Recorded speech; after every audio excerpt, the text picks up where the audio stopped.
güncel videolardan haberdar olmak ve kanalımıza destek olmak için abone olup bildirimleri açmayı unutmayın. Doğadan kanalından herkese merhaba.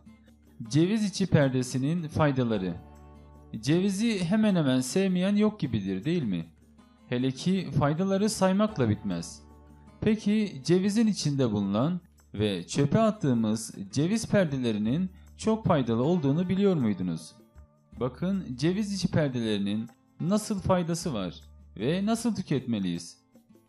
Eklem ağrıları, baş ağrıları, stres, sinirlilik ve özellikle uykusuzluk sorununu giderir. Alzheimer'dan kalp hastalıklarına kadar birçok faydası olan ceviz perdelerinin ayrıca öksürüğe ve balgam sorunları olanlar için de balgamın dışarı atılması konusunda çok etkisi vardır. Kış aylarında büyük bir sağlık sorunu olan öksürüğe karşı doğal bir şuruptur.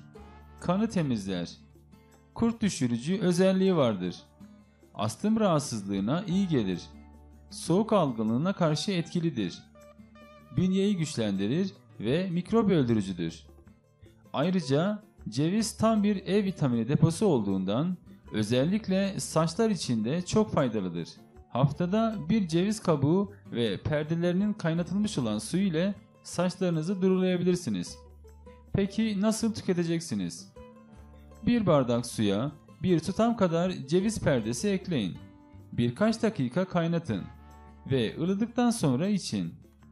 Herkese sağlıklı, mutlu günler dilerim.